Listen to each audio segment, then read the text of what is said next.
live.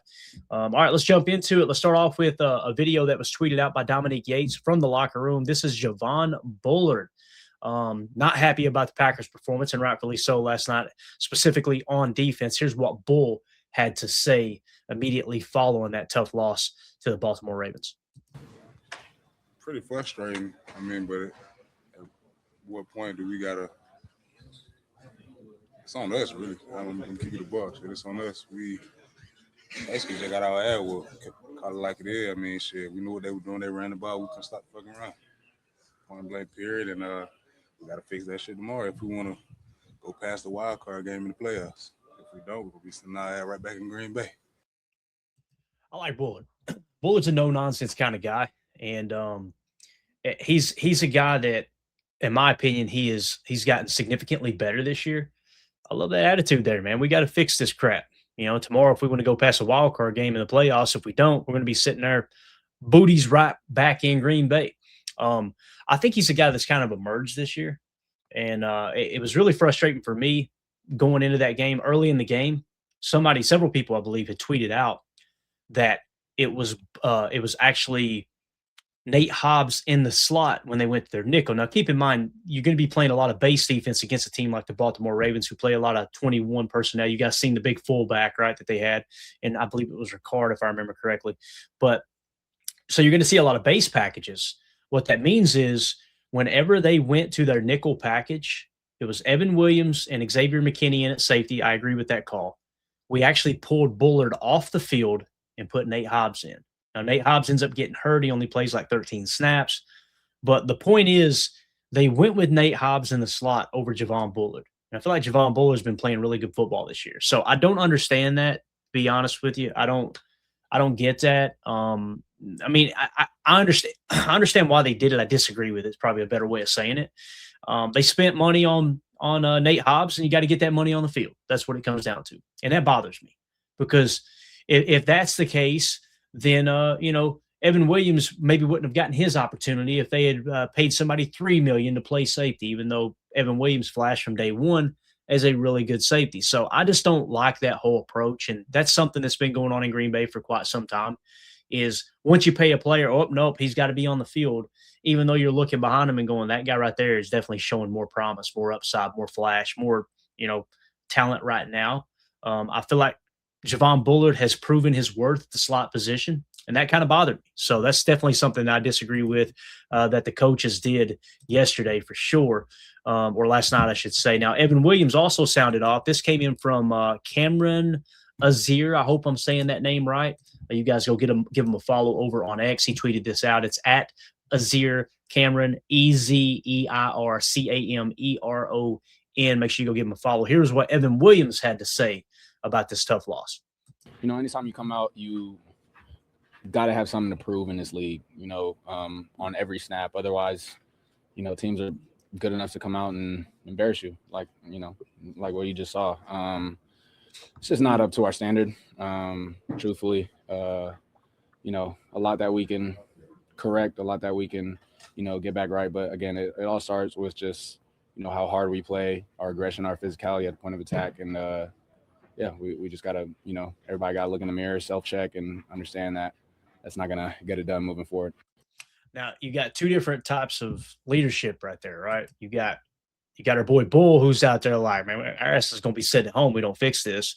And you got Evan Williams, who's bringing a little more calm approach. I love the fact that those are two young players on this defense. And again, if you'll go back to some people are probably going, Clay, why are you not like more up in arms about the defense? The defense is the reason you lost that game.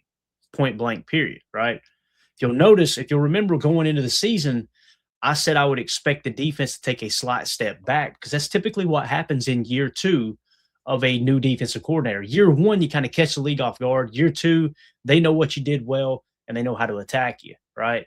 Now, the X factor was you added Micah Parsons, so that kind of stabilized what you did last year. And I don't like I said a couple of weeks ago, with Micah Parsons out, I don't expect the defense to just all of a sudden be horrible. I don't. But you're getting back to where that baseline is of what we talked about. I think they will take a slight step back. Now, last night, that was a horrible performance. There's no two ways about it. But you also got to take into consideration the fact that you don't have a three tech. Devontae Wyatt's on injured reserve, right? Like we said, Micah Parsons, you kind of built this defense around him since August. He's no longer on the field. And now you're looking up at your interior defensive line, which is where they really bullied you last night. And you got Carl Brooks, you've got Nazir Stackhouse, Warren Brinson, insert a name, right? There was a player, Jordan Riley got some meaningful snaps last night.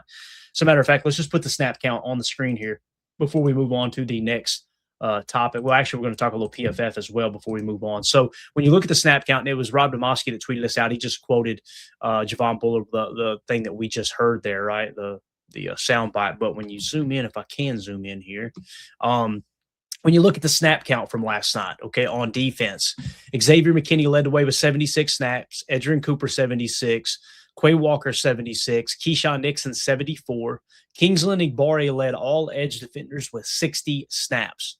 Carrington Valentine 59, Carl Brooks 56. So there you go. So your defensive tackle, your top defensive lineman on your defense right now is Carl Brooks. That's essentially what it comes down to in terms of interior defensive lineman. Guys, that's not good enough.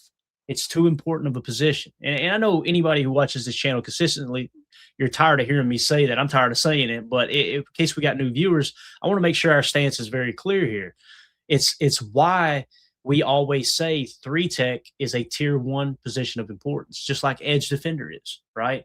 And now essentially what you've got is you've got Rashawn Gary on the heavy decline. And again, there's been rumors that people are asking, like, is he hurt? Why is he getting less snaps? Blah, blah, blah. He graded out decent last night, believe it or not. His PFF grade was a 64.6. That's not bad. That's not a bad PFF grade, right? But when you look at his snaps, 34 snaps. So again, it happens again. Enigbare leads all edge defenders. Okay, so that's your top edge defender. If I remember correctly, Enigbare was a 5th or a 6th round pick. So your number 1 position of importance is a 5th to 6th round pick last night. And then an equal tier 1 of importance position in defensive tackle, and specifically 3-tech, Carl Brooks was your leading interior defensive lineman. Guys, there's not a team in the league that would pay either of those players over $10 million a year. So that's why when you look at this and you couple everything together with all the injuries, it's not surprising that they got the ball ran down their throat. And it's why it won't be surprising if they can't win even one playoff game in the playoffs this year. I don't think it's impossible, and a team can get hot. We've seen that before, and we always keep referencing back to 2010 where the Packers got hot and went on and win the whole thing. But keep in mind, the Packers had the best defense in the league in 2010. They had the number 1 defense in the league in 2010, and a young and emerging superstar quarterback in Aaron Rodgers, who wasn't quite there yet, but boy, oh boy, did he turn it on in the Super Bowl. So that's where the problem lies there. Moving along here with the snap count, Evan Williams, 70% of the snaps with 53 snaps. Colby Wooden there with 52. Now, Colby is your nose tackle. Carl Brooks is your 3-tech, right? So, again, where was Colby Wooden drafted? Wasn't he like a 5th or a 6th round pick as well? You're not putting enough capital in to that 3-tech position.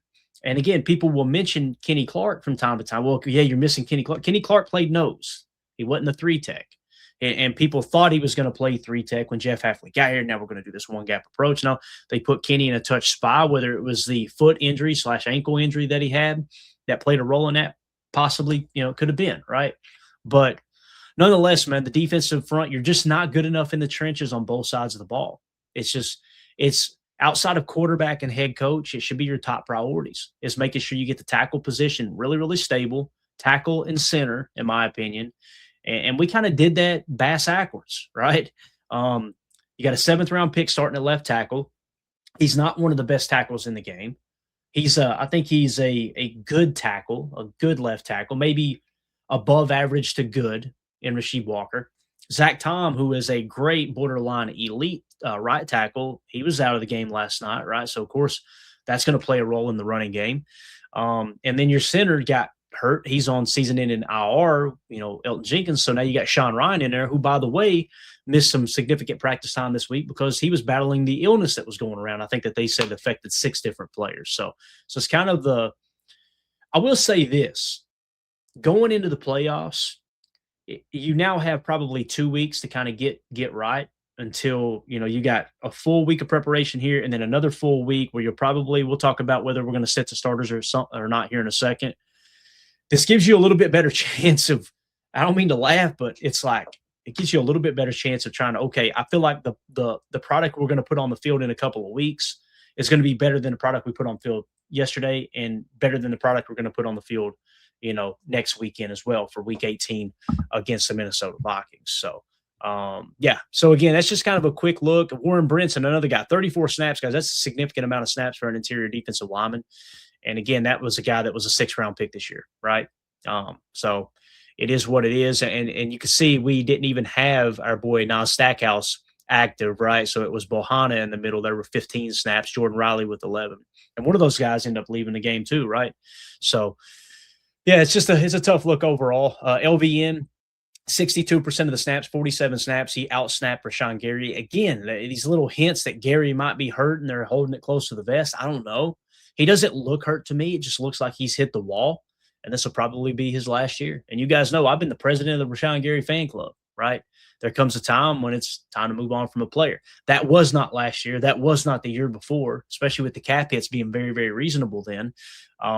But now you're having that conversation because it looks like to me, honestly, LVN should replace Rashawn Gary, and Micah Parsons will be opposite him on the other side of the defensive line, right, at the edge position. So when you look at it in that perspective, Kingsley Enagbare will hit free agency. Someone will probably overpay him a little bit. So now what it's going to be is LVN, Micah Parsons on the edge if you decide to move on from Rashawn Gary. That's what I would do unless he's willing to take a significant pay cut. Okay, that's just how I would approach that. I would love to have Gary back. I think he's still a solid piece to this defense, especially against the run. He's been arguably our best run defender on the defensive line.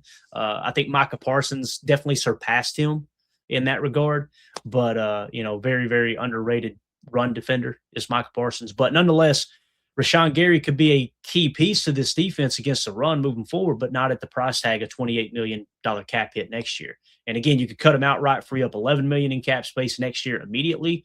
You could trade him and try to get a little bit of draft capital, and the majority of the guaranteed money is gone. So that would be an easy cap hit for another team to absorb, obviously, because just the guaranteed money accelerates to you as if you were just cutting him outright.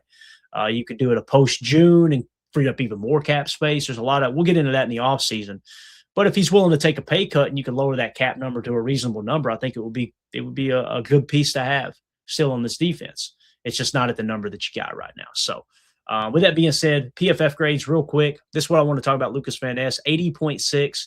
This is what I seen last night. You guys know on the post-game show, I told you that people were tweeting at me that Lucas Van Ness was garbage. It was a swing and a miss on that pick, and I felt like he was one of the bright spots last night, man. I felt like that he played pretty effective. I said that on the postgame show before we seen these, so this isn't Monday morning quarterback in here.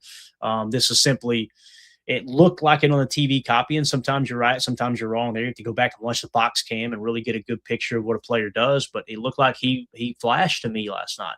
PFF agreed, 80.6 with a 75.1 run defense grade, 76 tackle grade, and a 69.6 pass rush grade. Kamal Hadden only played 6 snaps, 76.0. His season's over, it looks like, most likely. It sucks to see that happen. Nate Hobbs scored a 68.2, but again, only 10 snaps. Is what they're showing here according to PFF. And then Edgerrin Cooper, Kingsley Enagbare, Keyshawn Nixon, Rashawn Gary, they round out the top 7 with that. Bullard, a 58, right? Now, again, he ended up playing 38 snaps, but it was because Nate Hobbs got hurt, if my memory serves me correctly. So that's just a quick little example of Lucas Van Ness is probably going to be your edge on the opposite side. And again, this isn't just one game. Lucas Van Ness has played pretty good this year. 68, 52, 89, 65, 69, 54, 53, 65, 80. He's got a PFF grade this year of 75.5. And you see the big jump here from last year's 52.9 on 458 snaps, only 263 snaps this year because he was hurt. But nonetheless, 75.5 is solid for LVN. So I think you got to move forward. Unless Gary takes a pay cut, it's going to be LVN, Micah Parsons. LVN will now take on that role of stopping the run, kind of like what Gary has. You'll have Micah Parsons rushing the quarterback predominantly, and then you can kind of mix and match everything else in between. But again, edge being a tier 1 position of importance, you never stop going after another player at that position. You can't do that.